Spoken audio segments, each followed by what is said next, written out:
പറഞ്ഞാ നിനക്ക് മനസ്സിലാവില്ലല്ലേ? കുറച്ച് നാളായി നീ തുടങ്ങിയിട്ട്. നിനക്ക് എന്നെ മനസ്സിലായിട്ടില്ലല്ലേ? ഇനി നിൽക്കാനവിടെ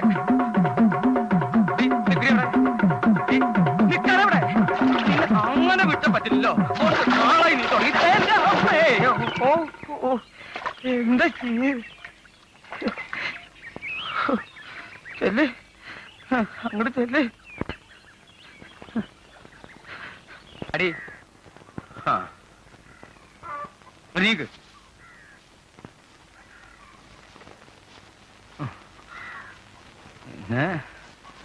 കിട്ടിയോ ബാല? ഒന്നും പറയണ്ട കൊച്ചമ്മേ, എന്റെ ഗ്ലാമറും പോയി, എല്ലാം പോയി. പോരെ? എന്തേ ബാല? നമ്മുടെ ഗോമതി കൈ വിടുമെന്ന് തോന്നിയപ്പോ കയറിലൊന്ന് ചവിട്ടി പിടിക്കാൻ നോക്കിയതാ. കവളം കുത്തി മറിഞ്ഞു. എന്റെ നട്ടെല്ല് പോയി കൊച്ചമ്മേ. അവിടെ ഞാൻ എഴുന്നേറ്റ് ചെന്നപ്പോ കണ്ട കാഴ്ച. എന്തെങ്കിലും ആപത്തുണ്ടായോ ബാല? എന്റെ 10 സെന്റിലുണ്ടായിരുന്ന ഞാറൊക്കെ ഇവള് തിന്ന് തീർത്തു കൊച്ചമ്മേ. അയ്യോ, കഷ്ടമായി പോയല്ലോ. നമ്മുടെ ഗോമതി കുട്ടി ആയി പോയില്ലേ? അല്ലെങ്കിൽ ഞാൻ മോളെ, ആ പാത്രം ഇങ്ങെടുത്ത്.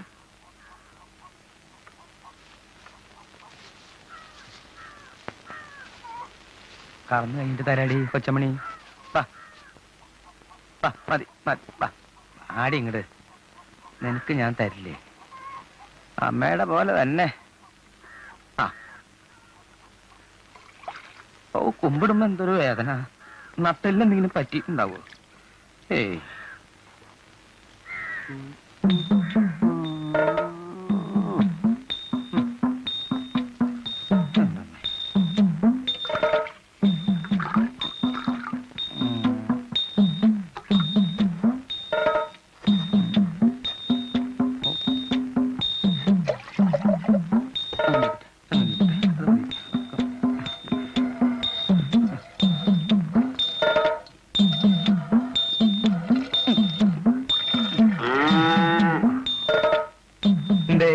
മുമ്പ് ഞാൻ കുടിക്കട്ടെ, പിന്നെ നിനക്ക് തരാം. കൃഷ്ണ ഭഗവാൻ വരെ പാല് കട്ടുപിടിച്ചിട്ടുണ്ട്. പിന്നെ ബാല ഇത്തിരി പാല് കട്ടുപിടിച്ചിട്ട് ലോകം ഇടിഞ്ഞൊഴിഞ്ഞ് വീഴൊന്നുമില്ലല്ലോ.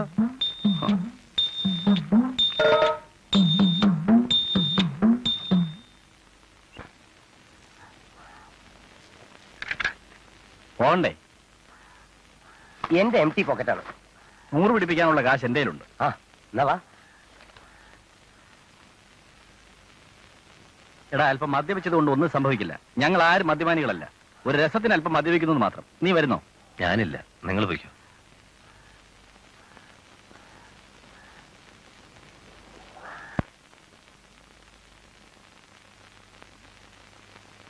ഒരു പെണ്ണുണ്ടായിരുന്നു, അതിന്റെ കല്യാണം കഴിഞ്ഞു. ഇനിയുള്ള 6 ഏക്കർ തെങ്ങിൻ തോപ്പും 10 പറയ്ക്കുള്ള കണ്ടവും ഒരു ഗ്ലാമർ വീടും ചെക്കന്റെ പേരില്ല. ഇതൊന്നും നടന്നു കിട്ടിയാൽ മതിയായിരുന്നു. നടക്കും കൊച്ചമ്മേ, ഇല്ലെങ്കിൽ ഈ ബാലൻ നടത്തും.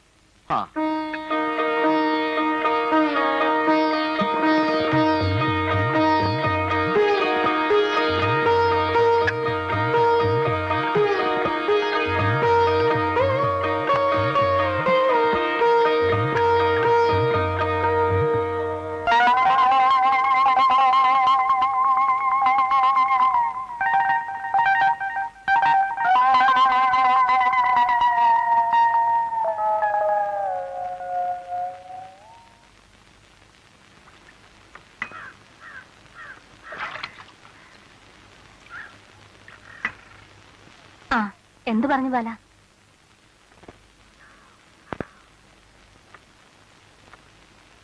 എന്താ ബാല? അവർക്ക് പെണ്ണിനെ പിടിച്ചില്ല അത്രേ.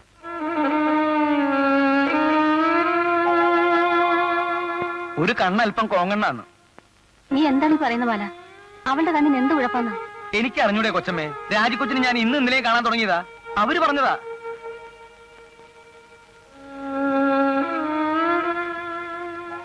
കഴിഞ്ഞ പ്രാവശ്യം വന്ന എഞ്ചിനീയർ പറഞ്ഞു കയ്യിനെന്തോ കുഴപ്പമുണ്ടെന്ന്. അതിനു മുമ്പ് വന്ന വക്കീൽ പറഞ്ഞു ചുണ്ടു കോടിയതാണെന്ന്. ഈ വരുന്നവർക്കൊന്നും കണ്ണില്ലേ കാണാൻ? അല്ലെങ്കിലും വരുന്നവരെ പറഞ്ഞിട്ട് എന്താ കാര്യം? അവൾക്ക് മാലയോഗമായിട്ടില്ല. അട്ടമത്തെങ്കിൽ ആദിത്യനാ നിൽക്കുന്നത്.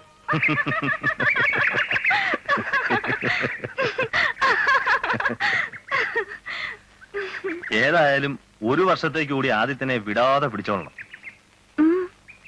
ചേട്ടന്റെ സുധയുടെയും വിവാഹം ഒന്ന് കഴിയണം. എനിക്കൊരു ജോലിയും കിട്ടണം.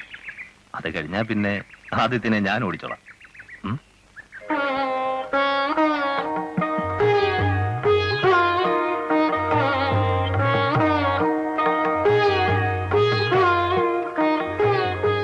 ഞാൻ പോട്ടെ. അപ്പോ ഇന്റർവ്യൂവിന് പോകുന്നില്ലേ?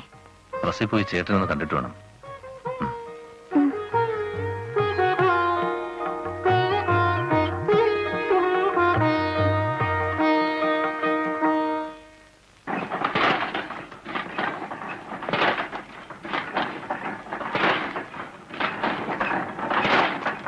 രാവിലെ ചേട്ടനോട് പറയാൻ മറന്നു.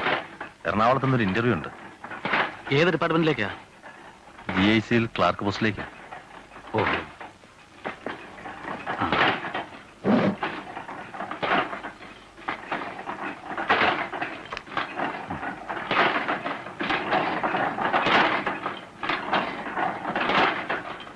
ദീപം ദീപം ദീപം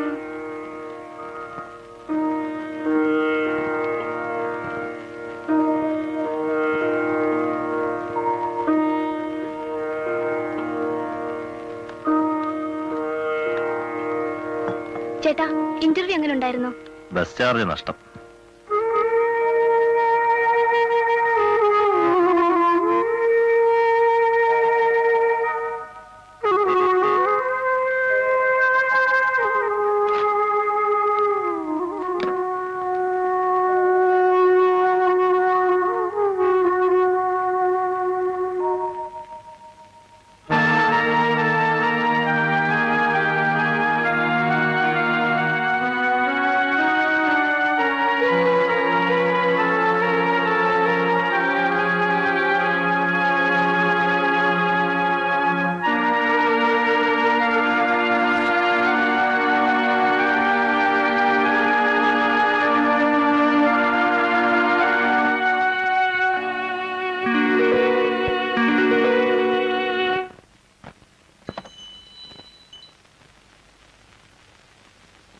ഹരീന്ദ്രൻ, അവിട്ട നക്ഷത്രം, പുഷ്പാഞ്ജലി.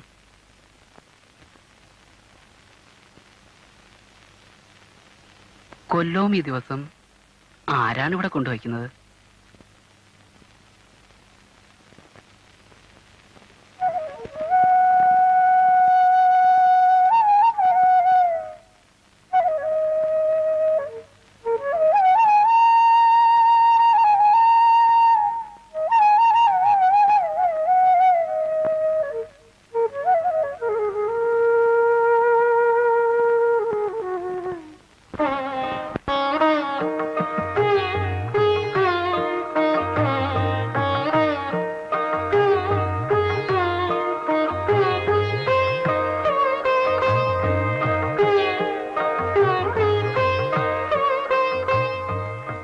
Happy birthday.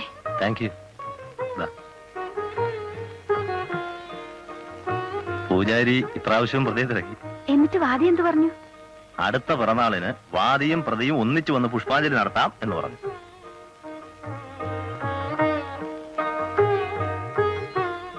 പിറന്നാൾ സമ്മാനം അവിടെ.